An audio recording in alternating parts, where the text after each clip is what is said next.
Welcome everyone to another episode of 3, 2, 1 Sparkcast. Okay, I'm Shawn. I'm Sammy Gears. I can't talk to you this whole episode now. All I'll think of it is Gears. Look to the heavens and go, Gears! Tee. And I'm Thomas, still just shaking my head as usual. You're gonna get a stiff neck doing that. We are continuing our adventure with Ultimate Doom Part 2, the 12th episode of the original TV series.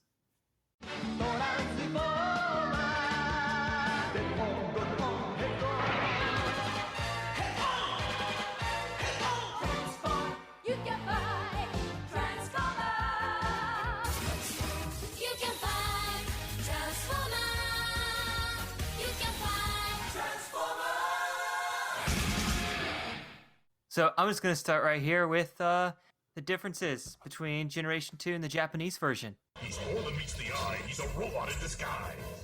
So one thing I think is kind of hilarious, I finally got off my ass and checked out a Generation 2 episode for a second or two. And I realized that, you know how originally they got a whole new narrator to say the exact same script? Well, now they just gave up and they just went back to using exactly everything word for word that was there originally. When season 2 of Generation 2, which makes no sense because it's just a randomly selected episode, came out, they're like, how can we save even more money? I know, don't hire someone else to do the narration this season. How are they on? Wait a minute. So you're saying there's a Generation 2 version of this episode that we're currently going to talk about, No, which is basically the rotating cube, all that stuff, but the nothing was rerun changed. stuff. Yeah, nothing was changed. But this is episode 12. How are they already on season 2 already? Because they randomly distributed all the episodes with no thought for how they were originally shown. Oh my god. So season 1 and 2 are all mixed together. All right, I regret asking that question because I kind of wasn't going to ask. I was going to stop myself from asking about Generation 2. Then I kind of got like a mean flashback of the cube and weird Optimus, just crazy transitions. So I was like, I'm not going to ask about Generation 2. I should do better. If we ever make a top 10 things we hate about Transformers list, that's going to be the top at Thomas's list. It will be near the top. It will be number 2. Oh, Cliff man. Jumper is cemented at number 1. Yep. Wow. Because he's terrible throughout multiple versions of Transformers. One thing that was interesting in the Japanese version, when Bumblebee's tire breaks down, he like freaks out and just losing it and goes, Spike! Ah! He's like flailing about while shaking the car like he's freaking terrified because he had a flat tire. I'm like, this is hilarious. That's funny. You wouldn't react the same if part of your body just exploded. Good point. I didn't even think about that. That's actually a realistic portrayal, a realistic reaction. But it goes further. You know how Optimus, which I'll probably mention in stupid moments, he goes, and it's like, I'm going to reverse the polarity of my windshields to block out the rain, or repel the rain. They changed it in the Japanese dub to just, he turned on his Kaiser beam or laser beam, and you heard a with the light on his thing, so it looks like all he did was power up his headlights. Oh, so you mean what Cybertronian makes tech. sense? Yes, they changed the script in one instance, it looked like. So, Good. I thought that was pretty hilarious. But we can get back more to making fun of that when we get to it. Okay, so everyone pull up your Ultimate Doom 2 Dropbox Word document. I'm already here. All right. If someone wants to read the writer. Sure, I'll do Okay. it. Sarcasm not appreciated. As the last episode, this was written by Dick Robbins, Bryce Malek, and Douglas Booth. Larry Strauss didn't help with this episode again, but the fourth additional writer added was Earl Kress. Earl Kress wrote 5 more Transformers episodes after this. He wrote many episodes for Pound Puppies, Tiny Toon Adventures, Animaniacs, Pinky and the Brain, and Winx.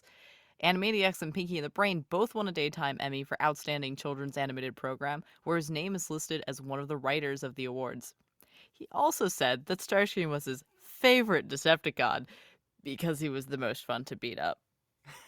which is actually a very common thing for the writers to say that, because I think this might be the second or third time that a writer has said that. And that's like segueing into what I liked Me, Grimlock, no like you. was the hilarious scene where Megatron's just like, I'm not taking your crap this time. Just grabs him by the throat, picks him up in the air, and just threatens him there for 30 seconds, and then tosses him on the ground where like That's a gigantic... fine segue into what I didn't like about this episode, Oh where God. Megatron backhanded Starscream and threw him on the ground.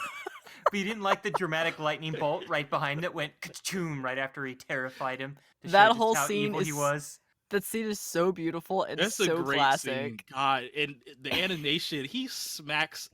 It was a vicious smack that he gave Starscream. Yeah. Oh, and then he's just like, "That's gonna be your only warning." Oh, I love a good how scene. Star's face at the end of that too, though, was just like one frame of emotion or 2 frames of emotion of like, oh no, to ugh. And I'm like, good job. That is your emotion, Starscream. Yeah.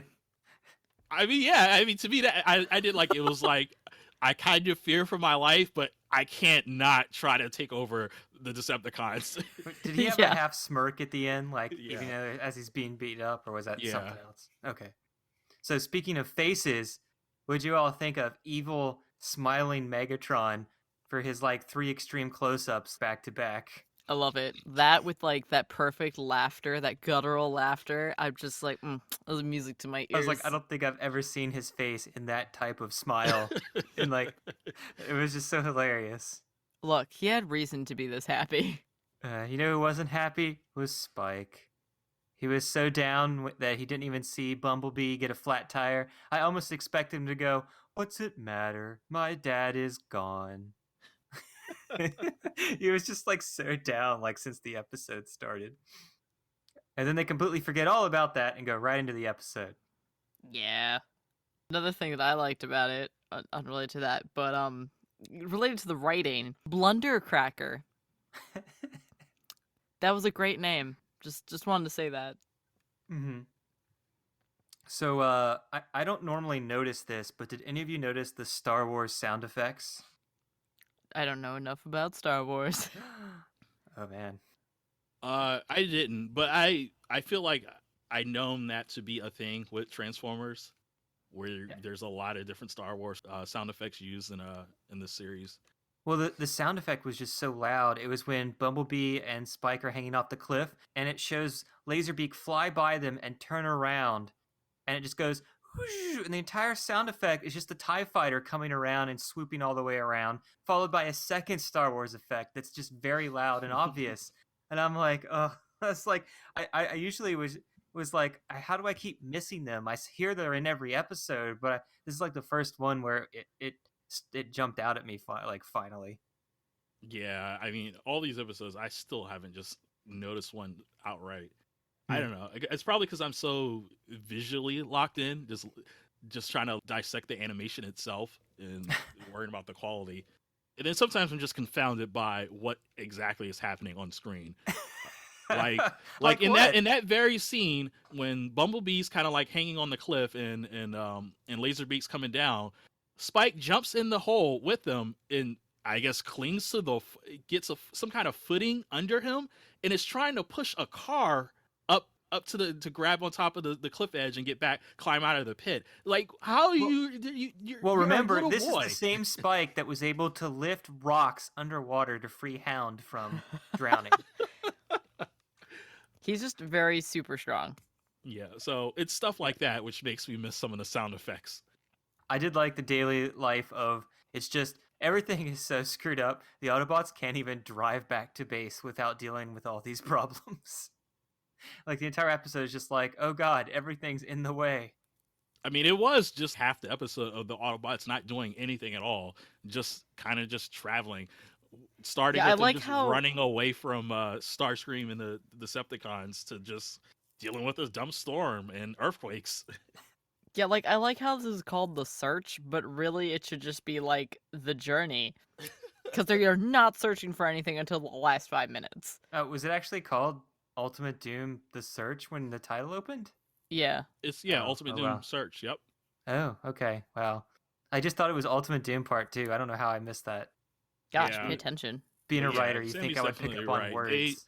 They don't do any of the searching stuff. That little plot point isn't really introduced Well, until they the searched very end. for Bumblebee when he fell down. That doesn't really count. They That's okay, nah. so they had to search on Cybertron for. Actually, no, they didn't search at all. They fell into a trap and found it by accident. And that's still like the last 5 minutes of the show. And then they had to search for their base because the rainstorm was blocking their view. So the whole episode is the search because they're searching for their base from the battle of last episode. Yeah, I think you're making excuses.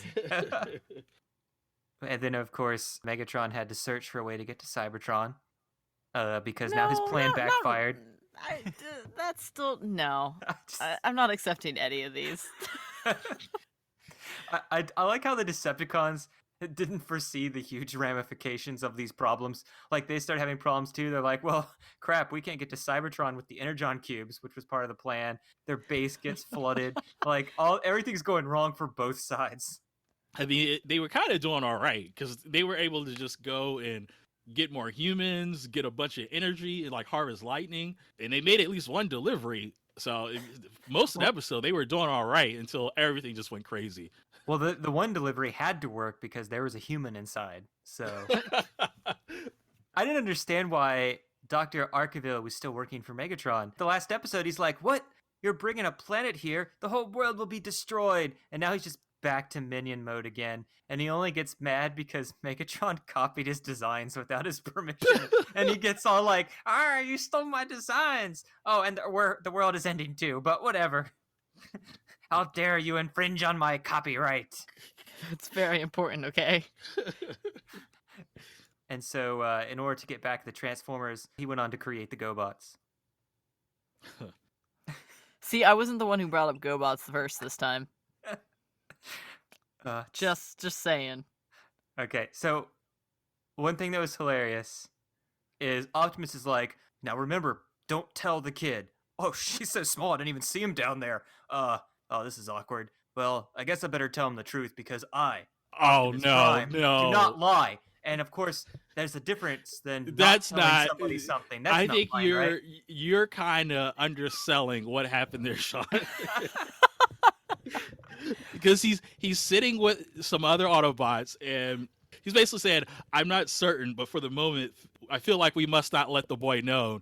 And then Spike comes by, it's like, find out what? And then Optimus immediately and loudly just tells him exactly what, without hesitation. He just tells him exactly what he wasn't going to tell him. He's like, shit, I've been caught. He's a noble Autobot now, so... Yeah, it was like he's like programmed to just immediately tell the truth, like against his will sometimes. It was funny how quickly he just put that out there. Yeah, it's like, was this going to be a plot point? You betrayed my trust, Optimus! No, we're not going to write any of that at all. Nah, that requires way too much work. Next thing you know, people think, drama, we should have someone betray the Autobots. Or have a Decepticon betray the Decepticons. Oh, no, none of those ever really happened for real. It's always by accident. Like, I didn't mean to work for Megatron. I thought he had switched sides. Or, Right. So any other interesting I got interests? I got a couple more. It was very quick and it seemed kind of random. And because it was like that, it just made me think about, was Skyfire or his writers trying to send a message when they land on Cybertron and all the Autobots, they get out of Skyfire and they're walking around on Cybertron. And then, what was the guy's name? Oh, Brawn.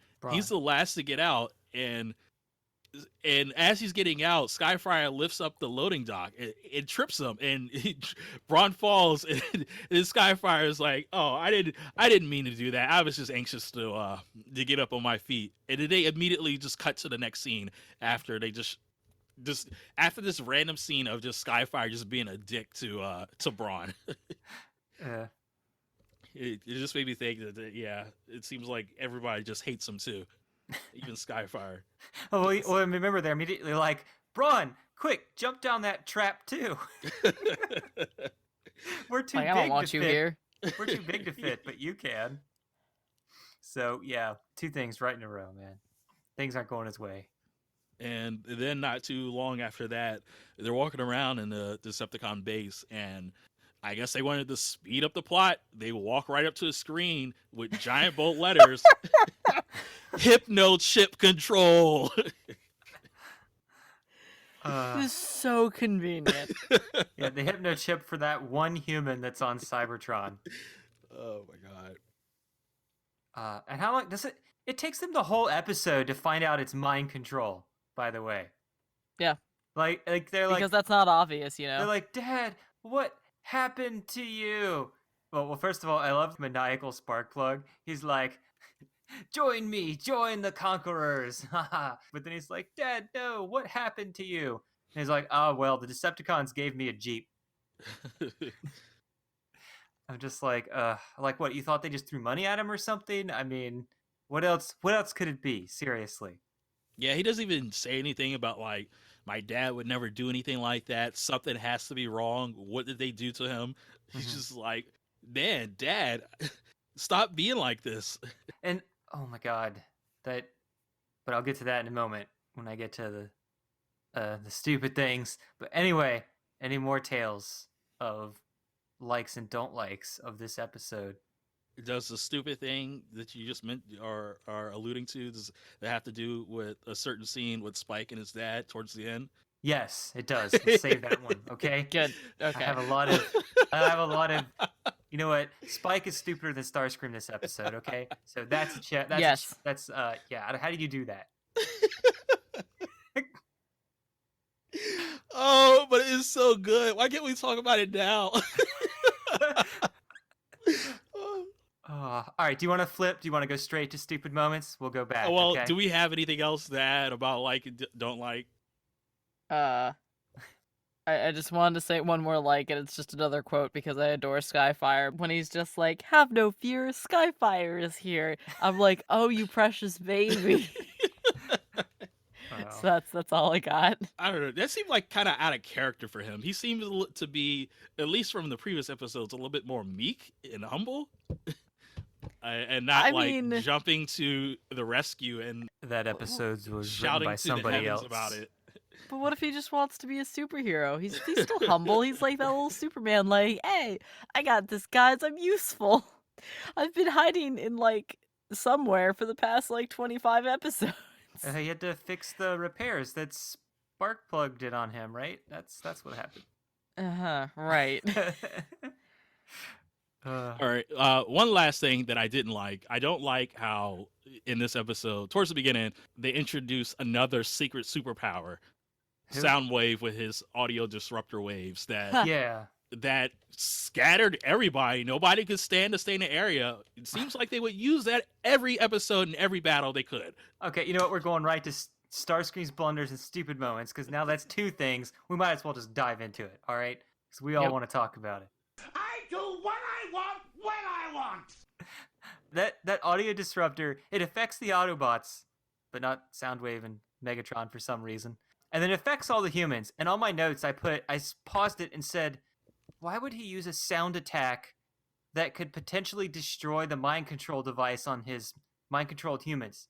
And then I hit play, and 30 seconds later, Dr. Arkville says the exact same thing. It disrupted the mind control. And I'm like, ugh. Well, that wasn't a Starscream thing. That was Soundwave. Megatron. Megatron told Soundwave to do that. But then it didn't matter because he still had hundreds of humans at his base that he didn't use in his original plan. But he still felt the need to go out and kidnap 2 random humans just for funsies on the way back to base. He's Megatron. He can do whatever he wants. He wants to kidnap 2 people. There we go. Spike.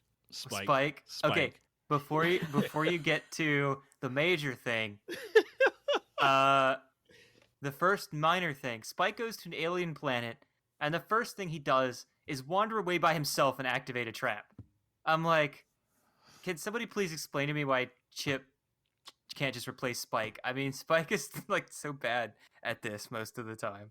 Look, he's heartbroken over his father, and he's just making stupid mistakes. Such as, Thomas? He thought he had a good idea when he took Chip's wrench and just used it as some kind of lure, basically. And Chip walks up to it and he sees that, Sparkplug. it's a spark plug, sorry. That's right. Sparkplug walks up and sees his favorite wrench and is like, "Oh, my favorite wrench. How did this get here?" And then Spike's like, "Aha! I got you now, Dad. Come back home." And then Sparkplug's like, "No, intruder. I have to sound the alarm."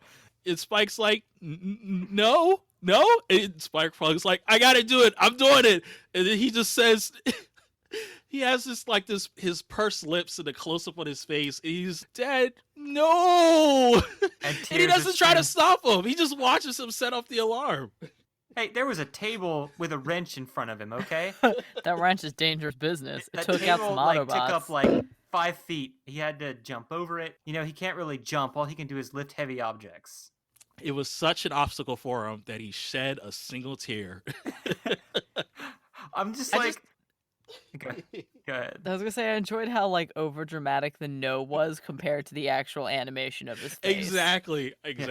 Oh, that was so funny. It was so funny that like And I'm just like, Spike, do you not learn anything on your adventures? This is the 5th time you have tried to talk him out of it, and it has never worked. Why are you trying it again? Like, the Because wrench, maybe yes, it's this a good time. thing, but don't like just go right out there when you finally made it to the base where you need the secret plans and ruin everything for the Autobots. I mean, maybe he was watching a lot of anime. He just had to keep fighting with the power of love, and eventually it would break through. Yeah, that was. I like that particular bit of animation. Like, I feel like if I had a GIF collection, that would probably be in it. Oh, it's Spike's crying. Yes. Yeah, and if I could somehow invent a way, well, not invent a way. I mean, I just have a video clip. Just have a video clip looping of just him saying no and then crying. That would be great. Oh my god. I tried to look up Spike cry, but all I got was Spike from Buffy the Vampire Slaying crying. So, you know. But anyway, animation. You remember when Bumblebee, I think you brought this up earlier, is hanging on the cliff, and then he's like, he's just like, well, they got Spike, so he lets go of the cliff and accepts the sweet embrace of death and just falls down below. Yeah, yeah. The way that was animated was kind of weird. It did kind of seem like, well, I give up and I just forced myself off the cliff. Well, see, that's another thing the Japanese version did. I saw they made him go, ah, like he lost his footing and screamed because of it, which they added. So I was like, huh, this is a really odd episode. They're like making minor corrections here and there in the Japanese They're just tired version. of the inaccuracies. Yeah. Oh, so we do have a Starscream's blunders today. Starscream ordered Thundercracker to use his flamethrowers in the high winds, and even though Thundercracker warned him not to, it caused them both to be engulfed in flames while the Autobots stood and laughed at them. Yeah, the laughing part really kind of just stood out because it was kind of lengthy where they were just sitting there laughing at him. I almost want to make a new counter that tracks how often the Autobots laugh at Starscream. Why? My boy deserves better than this. Okay, I'll have another timer, another counter of every time he's the leader of the Decepticons and how long each reign lasts. I'm okay with this. He got shot in the knee. I am master now for 5 seconds. Hey, I'm leader of the Decepticons. I didn't join this podcast and just constantly rant about Starscream and how bad he is. Okay, I refuse to participate. I agree. But I will make fun of him anyways because I love him so much. It just adds to his charm. What'd you all think of the reverse the polarity of the windshield to reflect the rain that Optimus said? I don't think that's how technology works. I just imagine Star Trek, them going, hey, reverse the polarity of the windows on the ship so we can block out the photon torpedoes. You don't know how Cybertronian technology works? I guess you could just make it up. It is a kid's cartoon after all, right? So Yeah, I mean, they've been doing that for every single episode. So I just kind of like, well, that's definitely garbage lingo right there. let's get into any animation errors people spotted this time. So one thing kind of stood out. When it said previously on the Transformers and it shows clips of the last episode, it shows humans carrying Energon cubes into Megatron's ship. And I'm like, I'm pretty sure I didn't see that last episode. And then when I watched the next time on part 3 segment, they used the same clip again. And it hasn't even shown up in episode 2 yet either. I'm assuming they just put it in the wrong segment, the earlier episode segment. That's so weird. that was kind of weird. Yeah, I didn't even catch that. Another one was just Thundercracker is shot at, but then in the next scene, it's actually Starscream reacting because he's in the exact same pose. But that's like, oh my God, what's the word? Not habit. Oh God, my brain died on me right as I was thinking about it. Anyway, we're used to seeing that like every episode at this point, so it's nothing new when you see them recolored like that all the time. Yeah, just really take a shot every time they're recolored. Oh God, don't do that during the pilot. That like happens constantly because no one even knew who the characters were. It was just sent to some like animation studio who's like, well, this one looks like that one. I'm going to color it this way. There was something that was really weird is when Optimus transforms, his whole entire trailer lights up. Did you guys see that? I actually apparently missed a lot of animation things this time around. Like, I Yeah. was like, this is actually it was pretty solid in terms of, like, how bad the animations were. Yeah, I only saw one random, small, very quick thing where Skywarp, he was, in one scene, he was just completely just all purple. And then as he started moving, his color popped in. But outside of that, I didn't really catch anything as far as animation errors. I saw that Optimus one. I was like, God, imagine if they made an Optimus where his entire trailer lights up when you hit a button. Not really a robot in disguise at that point, but, would have been a cool figure. Agreed. Yeah, that was all I saw though for animation errors because I didn't really pick up on anything else. And it looks like none of you did either. I mean, kudos to them then. So there was some deleted audio. They must be terminated. A lot of it was just them making 3 different audio tracks for humans running in terror in the background due to the audio disruptor. It would have made it more clear that their mind control chips were now disabled and they were like, oh God, what are we doing? Where are we? Run away. It hurts. That kind of stuff. There was actually new dialogue of Brawn, Bumblebee, and Spike. Apparently there was a whole like little mini subplot of them crawling through the air ducts and the heat was about to kill Spike. And they're like, oh, it's a defense mechanism. I was like, how's it a defense mechanism? Transformers, it's not affecting you guys. It's like, that's why it cuts straight to them like walking. And then all of a sudden, randomly, they're just jumping through the floor. And they're like, Spike, are you okay? For no reason. If any of you guys remembered that at the end of the episode. Yeah. Oh yeah, I definitely remember going through the vents and then all of a sudden we're in a different place. Yeah, it's because they cut out like 30 seconds of that. Hey, boys, we're gonna be movie stars! Who do you think might be the main character of this episode? Is it Spike? It's definitely Spike. I don't think anyone else did anything. I mean, they did stuff, showed up to save people. Yeah, but that doesn't mean he's a main character. Brawn risked his life to jump into a trap. Screw Brawn. To save. Megatron was the main character. It was called Megatron's Happiness, right? That was the episode. Yeah. I mean, he was just throughout the whole episode. He finally succeeded. Having moments throughout the episode. I forgot. Did I mention that? Oh, yeah. We finally saw why he was enslaving so many humans. It was so he could operate all those devices to catch the Energon. Yeah. Yeah, so Spike is the main character. He's like all over the place trying to get his dad. And even the Autobots are all around him too. They're like, oh, there's this planet here that's going to kill Earth. But, we're going to go and save your father, Spike, because he won't shut up about it. No, I kid. But yeah, it's just, I was kind of wondering, like, this planet your home planet is up there destroying Earth. And you guys are going after the hypnochips instead of trying to resolve that. Well, they kind of halfway explained that. Because they were talking about how, like, I guess when they were in the convoy, how they really couldn't handle the weather. Then they further talked about, like, the weather and how there wasn't really anything they could do about it. But then that's when they introduced the Dinobots, which now that I realize we didn't mention them at all, even though they basically were taking care of the planet while they were worrying about Spike's dad. Yeah. The whole planet, all 5 of them were able to save the whole planet from tidal waves, earthquakes, and to everything else. Yep, they stopped a 30-foot tidal wave with a 2-foot trench. Yes, he was standing up out of it. I guess maybe the 6 palm trees that were at the edge of it really made it effective. Oh my god, you know what I just realized? They stopped that with that trench that's half the size of a transformer. But then when the Autobots had to stop the dam that burst from an episode, they had to like zigzag and make tons of lines before they stopped it from destroying all the houses. Oh yeah, that's right. That's right. Yep. I was like, wow, they were actually taking physics into account. But yeah, so main character Spike, will he get his father back? Will he actually do something smart next episode that will, cause that to happen? Or will he just be dragged around by the plot until he gets his dad back? I haven't seen episode 3 yet. I forgot. Like, it's been like 5 years since I watched these.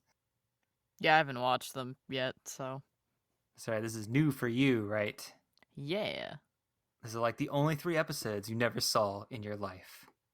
Somehow. I mean, I'm sure there are other episodes that I haven't watched, because I don't think I watched, like, half of season 2. Season 2 is kind of a blur. But you did at least watch all of season 3, right? All those, I'm sorry, I meant season 3, not season 2. Jesus. Not with your boy Rodimus in every single episode. Yeah, I know, right? But like, I was just, I think at the time, Prime was finishing up, so I was just watching that. Like, whatever. I'll get back to G1 eventually. Doesn't. It's funny because I'm just surprised at how often Cyclonus is more of a main character than Galvatron is in that series. Yeah. I didn't realize that till I watched it again in college.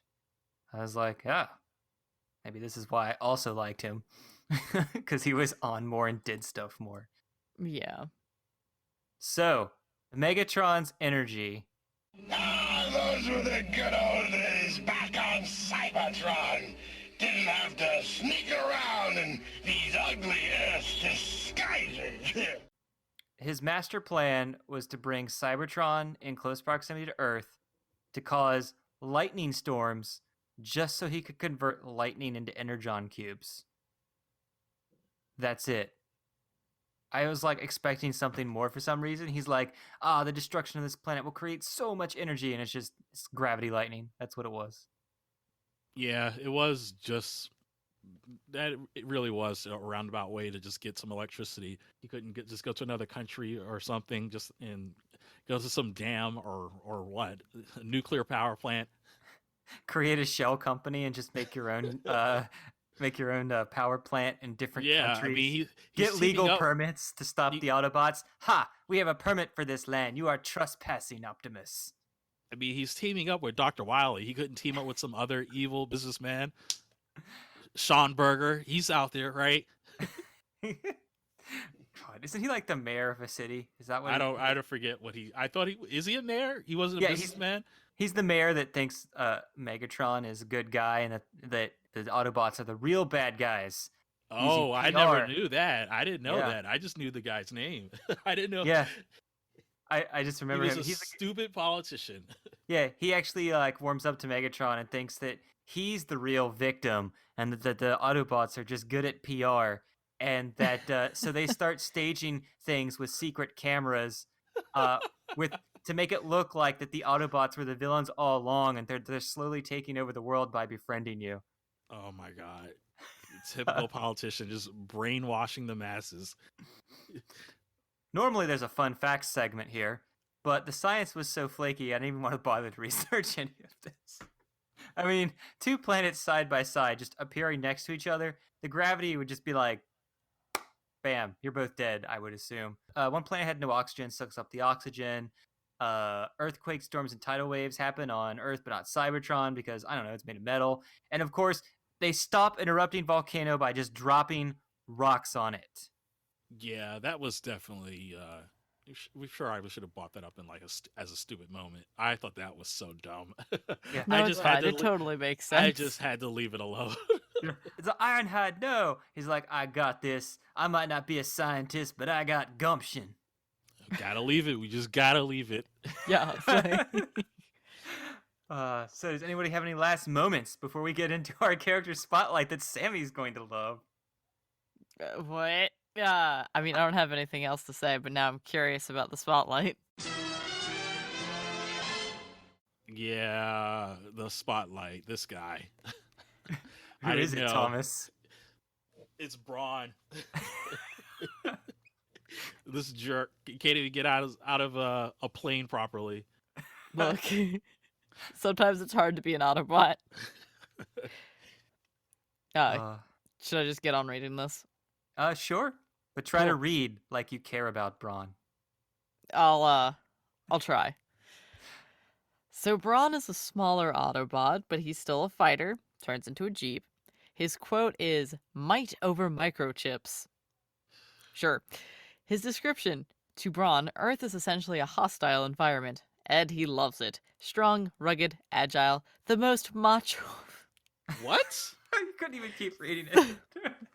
The most macho of all Autobots. How? Excuse me? He's half their size, yet he's the macho and strongest, apparently. Oh. But he's never done anything like that in the show.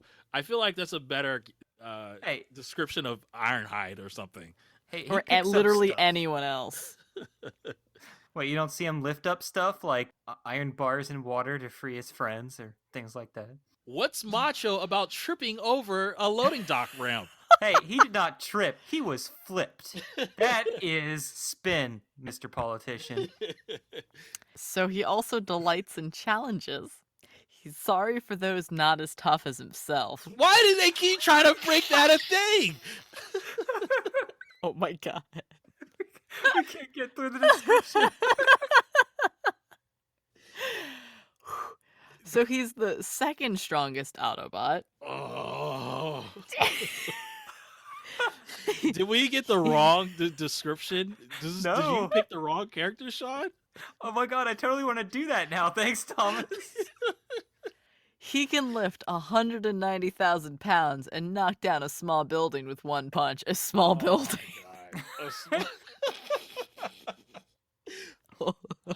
I mean, he's strong, but let's not get crazy now.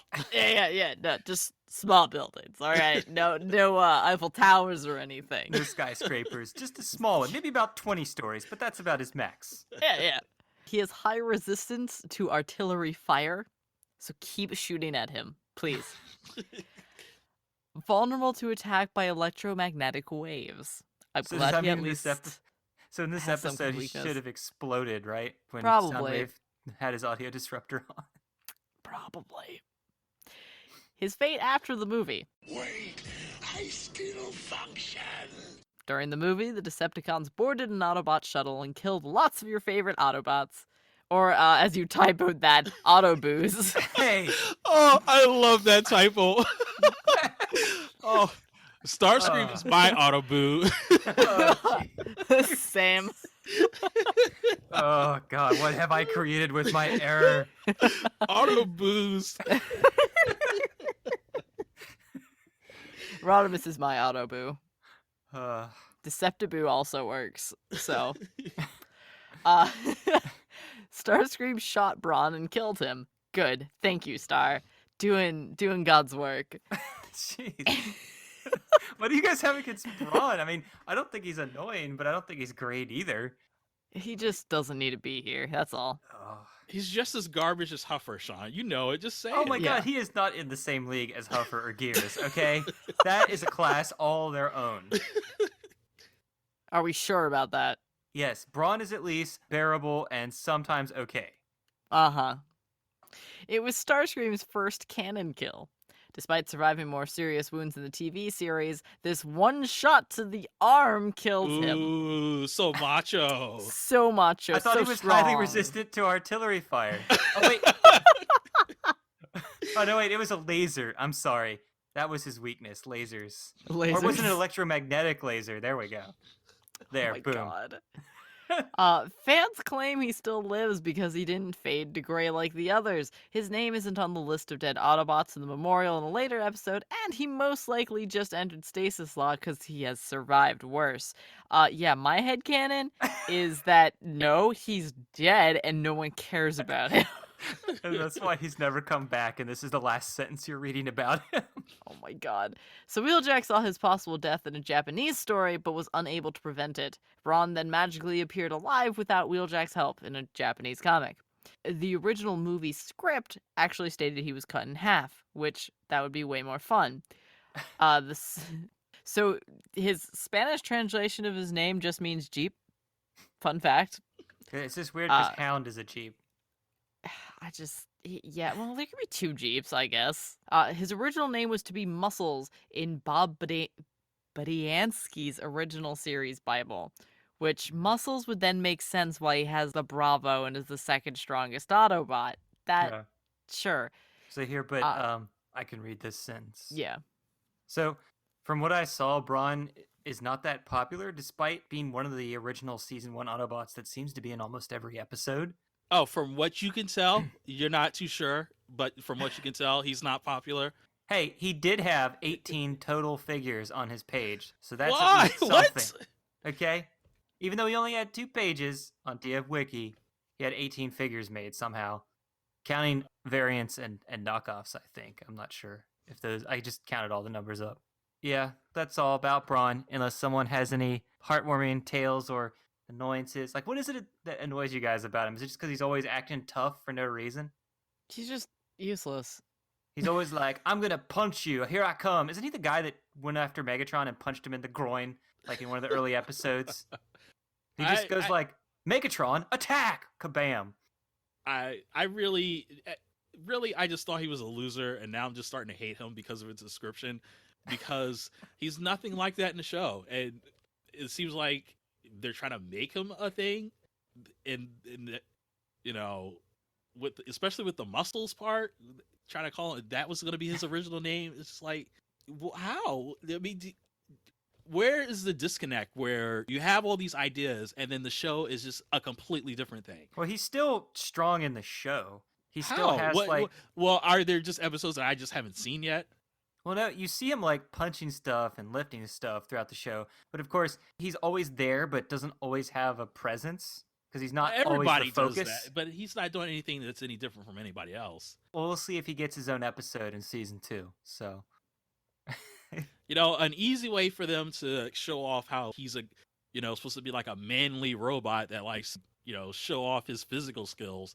He should wrestle with the Dinobots or something for fun, but they just keep them locked up. Like they apparently keep Skyfire just locked up. That was funny. Yeah. They're like, Dinobots, and they're just sitting there staring at the wall until the door opens. It seemed like they were content staring at the wall because they didn't want to come out and save the world until they realized that they would die as well. It's safe in there. Mm-hmm. I was going to try to look up Brawn quotes real quick to see if he said any tough stuff. This is the only one I'll look at. Nope, that's it. Okay, never mind. But yeah, so no, I just remember him. He is one of the few. I do remember him in the show. I just remember when I was a kid. I just don't remember his personality at all until I watched the show again, and then I'm like, oh yeah, that guy who always acts tough. Yeah, Fair. I mean, his character really, or what his character is being described as, it really does seem more fitting for Ironhide. I mean, Ironhide has done things that I feel like would qualify as, I don't know. Are they trying to say that Brawn is the second strongest only to Optimus Prime? I mean, it seems like that's exactly what they're trying to say. But yeah, I didn't think it was that popular though, because then all of a sudden, when I looked at see if anything happened afterwards, it's just like, nope, nobody cared to write about him again, except for like one instance or two. Thomas, do you have any Transformers figures? I have Starscream. Oh, okay. Oh, I guess I have 2 Starscreams. Do I have anything else? I don't think I have anything else. You I clearly had- need more Starscreams. Yeah. 2, not enough. Yeah. Mhm. Absolutely one. not. Starscream need- would be disappointed. I need 5 for the house. I need 3 for the car. I have a desk at work. I need to just cover completely. It's true. I actually you have 2 counting- desks at work. So Are you counting that big head Starscream you got from somebody on this podcast? Subtle. I think I am counting that one big hit Starscream that I got from somebody named Shawn that I think does this podcast. Mm-hmm. Yeah, I'm counting that one, and then the other version of Starscream that someone named Shawn also got. Um, Oh, you don't go out and buy your I own had Transformers figures? God, what's wrong with you? I had a Tigertron from Beast Wars. Mm. I don't really like Tigertron. That was a gift somebody got me. Yeah, I think my mom got that for me. I'd Yeah. rather have a Cheetor, but whatever. And then Yeah. eventually I was like, I don't like Cheetor either, especially the way his character, well, not his character, yeah, his character design changed. And then it got even worse in Beast Machines. You mean like when he became that Transmetal thing in season 2?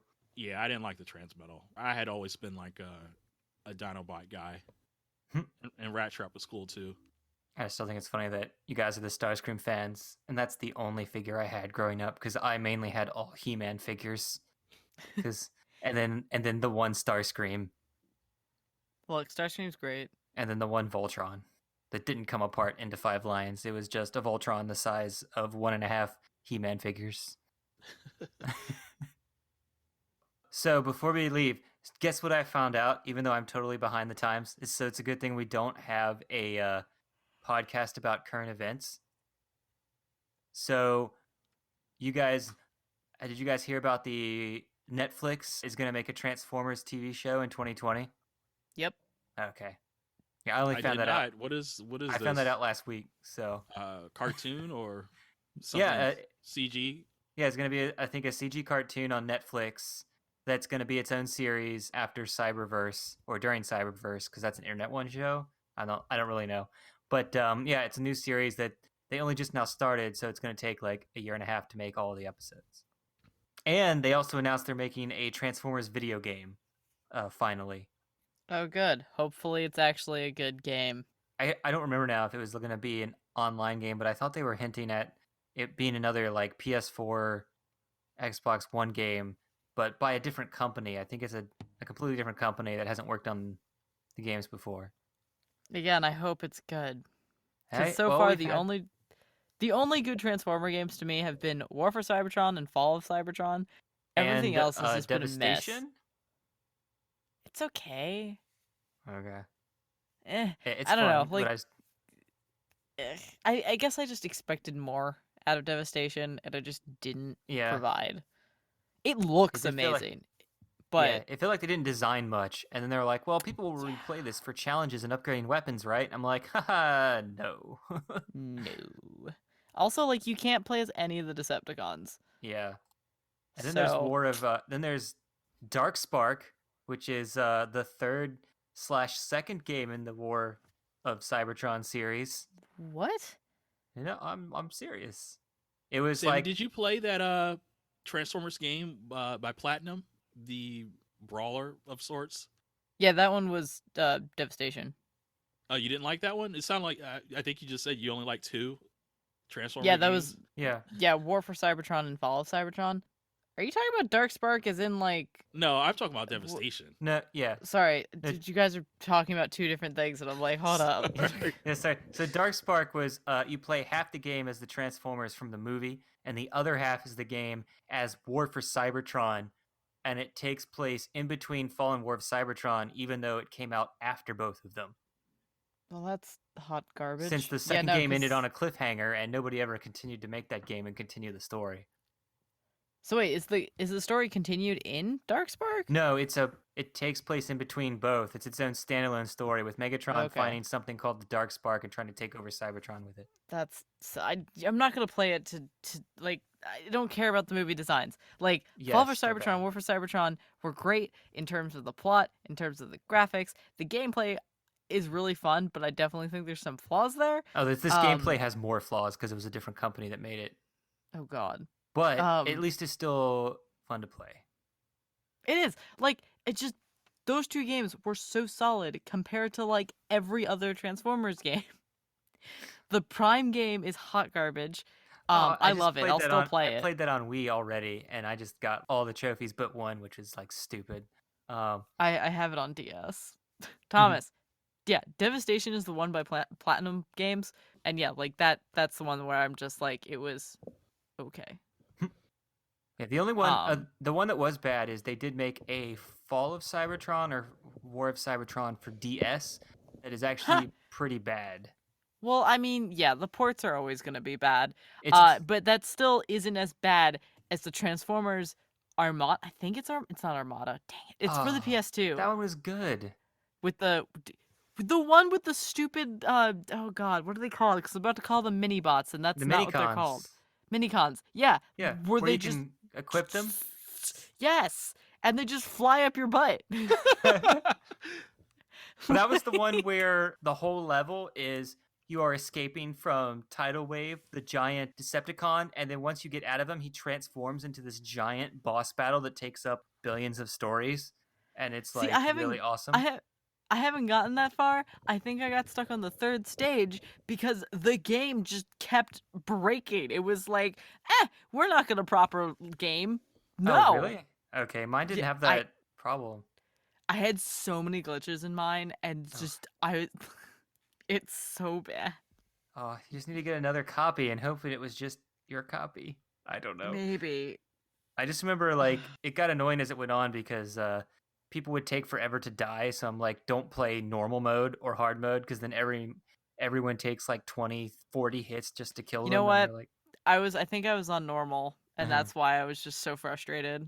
Maybe yeah, we'll go back to easy. Anyways, that's completely unrelated to any of what we were talking about. yes. We hope you've enjoyed our Transformers sideways conversation. I didn't enjoy it. I'm sorry, I just trashed on all video games. Mm-hmm. I'm not a true gamer. Revoke my gaming card.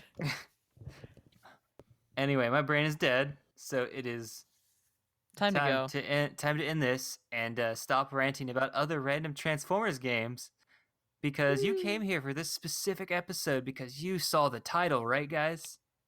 Yeah, but they just got a little extra bonus content Mm-hmm. because we care about you. Yeah, we couldn't leave you with that nasty, grimy taste of brawn in your mouth. Yep. Yep. I'm gonna like go outside to work tomorrow, and my keys are gonna fall under the car and be like, "Oh man, I sure wish Braun was here to lift my car up so I could get my keys." You know. Or like literally any other robot in the world. On that On note, that note, so signing off here, we are Shawn, Sky Sammy. And Thomas. and this is another exciting episode of Sparkcast.